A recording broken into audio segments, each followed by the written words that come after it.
ഗുരു ഓം നടരാജഗുരുവിൻ്റെ ആത്മകഥാ കഥനമായ ഓട്ടോബയോഗ്രഫി ഓഫ് എൻ എബ്സല്യൂട്ടിസ്റ്റ് എന്ന ഗ്രന്ഥത്തിൻ്റെ മലയാളം മൊഴിമാറ്റം. പശിക്കുന്നവൻ്റെ പ്രണയകഥ എന്ന അധ്യായം അവസാന ഭാഗം. തമാശയുടെ വിധുരമായ പര്യവസാനം എന്ന ഉപാധ്യായം. ആ തമാശ രൂപം പൂണ്ടത് ഇങ്ങനെയാണ്. കേൾവി ചില കുട്ടികളുടെ ചെവിയിലുമെത്തി. അവരുടെ ചെറു കുഴലിൻ്റെ ഊത്ത് മുഴങ്ങിക്കേട്ടത് അത്ഭുതകരമാവണ്ണമായിരുന്നു. മുക്കിലും മൂലയിലുമെല്ലാം ഇക്കാര്യം രഹസ്യ സംഭാഷണത്തിന് വിഷയമായി. ഗുരുകുലത്തിലെ ചില മുതിർന്ന സന്ദർശകർ ഒരു പദ്ധതിയും ആലോചിച്ചുറപ്പിച്ചു. ഗുരുകുല അധിപതിയിലുള്ള വിശ്വാസം നശിച്ച ചില അധ്യാപകർ അതിൽ കൂട്ടുചേർന്നു. ഞാൻ സങ്കല്പിച്ച പ്ലേറ്റോണിക് പ്രേമവും അതിൻ്റെ യഥാർത്ഥ സങ്കീർണതകളും എല്ലാം വളരെ സംസാര വിഷയമായി. പല അങ്ങനെ അല്ലെങ്കിലുകളും എന്തുകൊണ്ട് പാടില്ലകളും കഴിഞ്ഞതിന് ശേഷം എൻ്റെ പരിനാശം തന്നെ വരുത്തത്തക്കവണ്ണം എൻ്റെ മേലൊരു തമാശ കാണിക്കണമെന്ന് തീരുമാനമായി. നേരത്തെ പറഞ്ഞതുപോലെ കൊച്ചിയിലൊരു നാടകവും കഴിഞ്ഞ് ഞാൻ ഫേൺഹില്ലിൽ തിരിച്ചെത്തിയ ദിവസം ഇത് പരിണതഫലം പ്രാപിച്ചു കഴിഞ്ഞിരുന്നു. വിവാഹത്തിൻ്റെ ഒരു പരിഹാസ്യമായ അനുകരണം ആഘോഷിക്കുക, എന്നിട്ട് വധുവിന് ഒരു കമ്പി അടിക്കുക. ഒരു വക്കീലും ഒരു ആർട്ടിസ്റ്റും ചേർന്ന് പരിപാടിക്ക് അവസാന രൂപം നൽകി. അതിൻ്റെ ഗൗരവം അവർ അറിഞ്ഞോ അറിയാതെയോ വിസ്മരിച്ചു കളഞ്ഞു. ദിവസം നിശ്ചയിച്ച് സുഹൃത്തുക്കൾക്കെല്ലാം ക്ഷണക്കത്തുകൾ അയച്ചു. കമ്പിയടിക്കേണ്ട വാചകം എഴുതി തയ്യാറാക്കി. ഇന്നിടത്ത് ഇന്നാരുടെ വിവാഹം ഫേൺഹില്ലിൽ വെച്ച് നടക്കുകയാണ്. വരൻ്റെ സഹോദരിമാരുടെ കൂടെ ഒരു ബോർഡറായി അതേ വീട്ടിൽ കഴിയുന്ന വധുവും ഇതേപോലെ അവിടെയും ആചരിച്ചു കൊള്ളണം എന്നാണ് കമ്പി. ഇത് അവർ അക്ഷരം പ്രതി അനുസരിച്ച് എന്നാണ് ഞാൻ പിന്നീട് കേട്ടത്. തമാശ പ്രയോഗിക്കാനുള്ള ആവേശം മൂത്ത് കഴിഞ്ഞിരുന്നതിനാൽ ഞാൻ തടഞ്ഞാലും നിൽക്കാൻ പോകില്ലെന്നായി. ഞാനും കൂടി അവിയലിന് കഷണമായിപ്പോയി. അതിൻ്റെ അറപ്പുണ്ടാക്കുന്ന അനന്തരഫലത്തെപ്പറ്റി ഞാൻ ബോധവാനായിരുന്നെങ്കിലും അതിനെ തടയാനുള്ള ശക്തിയെ ചുറ്റുപാടുകൾ ഭഗ്നമാക്കി കളഞ്ഞു. ആ പെൺകുട്ടിയുടെ സൽകീർത്തിയും ഭാവിയും എന്തായിത്തീരും? സ്ഥിതപ്രജ്ഞനായ ഒരു സർവതന്ത്ര സ്വതന്ത്രനായി കഴിഞ്ഞില്ലെങ്കിലും ഒരു ത്യാഗിയും സദ്വൃത്തനുമായി കഴിയുന്ന എൻ്റെ തന്നെ കീർത്തിയും പരിശുദ്ധിയും എല്ലാം എന്തായിത്തീരും? എല്ലാം അവതാളത്തിലായി. എനിക്ക് തോന്നി ഞാനൊരു സാൻമാർഗികമായ കുരിശാരോഹണത്തിന് പോവുകയാണെന്ന്. ഒരു പെൺപാവയെ ഒരു കസേരയിലിരുത്തി അതിനടുത്ത് എനിക്കും ഇരിക്കേണ്ടി വന്നു. വക്കീലും ആർട്ടിസ്റ്റും കൂടി രചിച്ച ഗാനങ്ങൾ സദസ്സിൻ്റെ മുൻപിൽ ആലപിക്കപ്പെട്ടു. അവിടെ കൂടിയിരുന്ന സുഹൃത്തുക്കളിൽ പലർക്കും ഇതെല്ലാം എന്തർത്ഥത്തിൽ മനസ്സിലാക്കണമെന്ന് നിശ്ചയമില്ലായിരുന്നു. ഞാൻ ഒട്ടധികം പ്രതിഷേധിക്കുകയും ഒറ്റയ്ക്കൊരു ഒലീവ് മലയിൽ പോയിരുന്ന് വരാനിടയുള്ള ദോഷഫലങ്ങൾ ഒഴിവാക്കാനുള്ള മാർഗങ്ങളെപ്പറ്റി ചിന്തിക്കുകയും ചെയ്തെങ്കിലും തമാശ മുഴുവൻ അക്ഷരം പ്രതി പ്രയോഗിക്കപ്പെട്ടു. ഒന്ന് മാത്രം എനിക്ക് സാധിച്ചു. തങ്ങളുടെ മാസ്റ്ററുടെ വിവാഹം എന്ന ഇക്കിളിപ്പെടുത്തുന്ന വിഷയത്തിൽ യുവസഹജമായ കുസൃതി കാണിക്കുന്ന അവരുടെ ഹാലിളക്കത്തിനിടയിൽ കൂടി കമ്പിവാചകത്തിലെ വിവാഹം എന്ന വാക്കിന് മുൻപിൽ കാൽപ്പനിക എന്നുകൂടി ഞാൻ തിരുകി ചേർത്തു.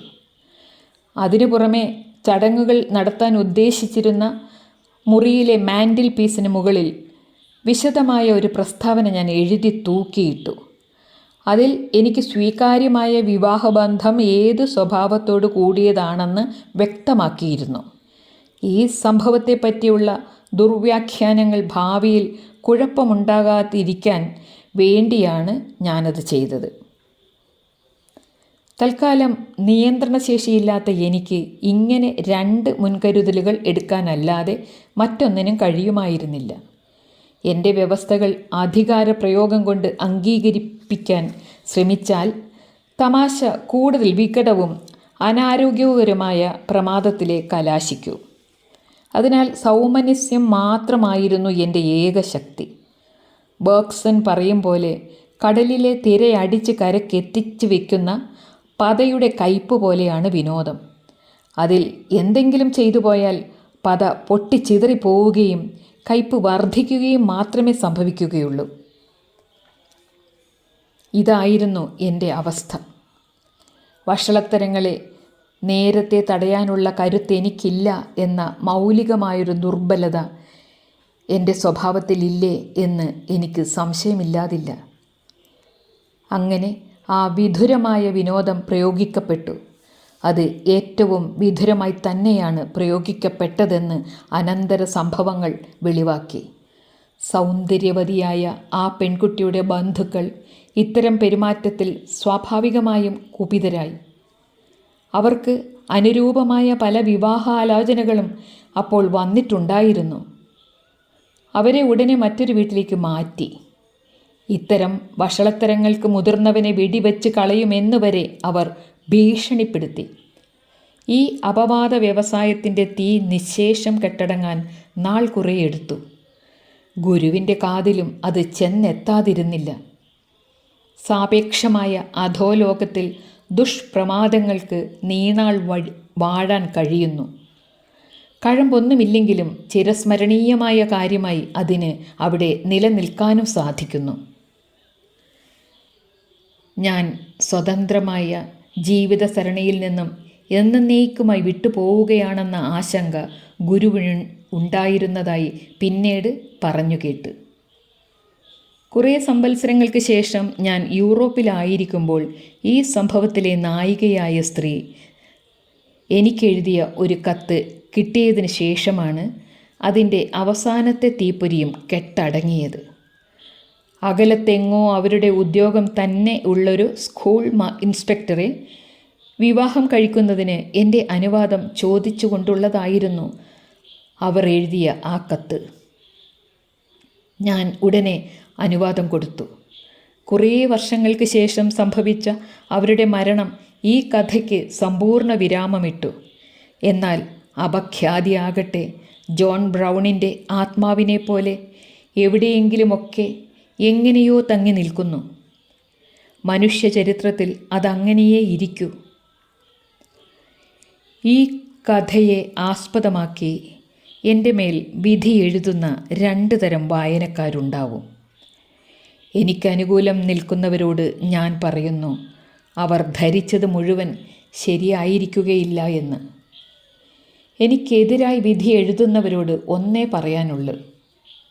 അത് റൂസോ അദ്ദേഹത്തിൻ്റെ കുറ്റസമ്മതത്തിൻ്റെ പ്രാരംഭത്തിൽ പ്രസ്താവിച്ചിട്ടുള്ളതുപോലെയാണ്. എല്ലാ മനുഷ്യരും ജീവിച്ച് മരിക്കാൻ നിയതി നിശ്ചയിച്ചിരിക്കുന്ന സങ്കീർണത നിറഞ്ഞ ഈ സാപേക്ഷ ലോകത്തിൽ പരിമിതികളുള്ള മനുഷ്യപ്രകൃതിയുടെ അന്തസ്സിന് നിരക്കാത്ത ഏതെങ്കിലും എൻ്റെ മേൽ ആരോപിച്ച് എന്നെ കല്ലെറിയുന്നതിന് മുൻപ് അവർ വിധികർത്താക്കൾക്കെല്ലാം ഉപരിസ്ഥനായ വിധികർത്താവിൻ്റെ മുൻപിൽ എന്നോടൊപ്പം വന്ന് നിൽക്കട്ടെ. ഞാൻ കുറ്റവാളിയല്ലെന്ന് വാദിക്കുന്നില്ല. അതെല്ലാം എല്ലാ വിധിജ്ഞന്മാർക്കും വിധിജ്ഞനായുള്ള ആൾ തീരുമാനിക്കട്ടെ. അല്ലെങ്കിൽ ഇതെല്ലാം ഒരു ലീലയായി പരിഗണിച്ച് മറന്നു കളയട്ടെ. ഒരുപക്ഷെ അതായിരിക്കും എന്നോട് കാട്ടാവുന്ന കൂടുതൽ നല്ല ഔദാര്യം.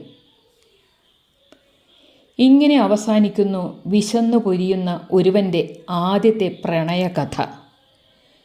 എൻ്റെ ശത്രുക്കൾ അങ്ങനെ ആരെങ്കിലും ഉണ്ടെങ്കിൽ അവരുടെ ഇഷ്ടം പോലെ എൻ്റെ തലയിൽ അനന്തകാലം വരെ അപരാധം വെച്ച് കെട്ടിക്കൊള്ളട്ടെ എന്ന് കരുതി തന്നെയാണ് ഇത് ഞാൻ രേഖപ്പെടുത്തുന്നത്. യഥാർത്ഥത്തിലുള്ള നിരപേക്ഷ ജീവിതത്തിൽ അപകീർത്തിയും മരണവും പരസ്പരം മാറ്റാവുന്ന 2 മൂല്യങ്ങളാണ്. നിരപേക്ഷമായ കീർത്തി ജനിമൃതികൾക്ക് അതീതമാണ്.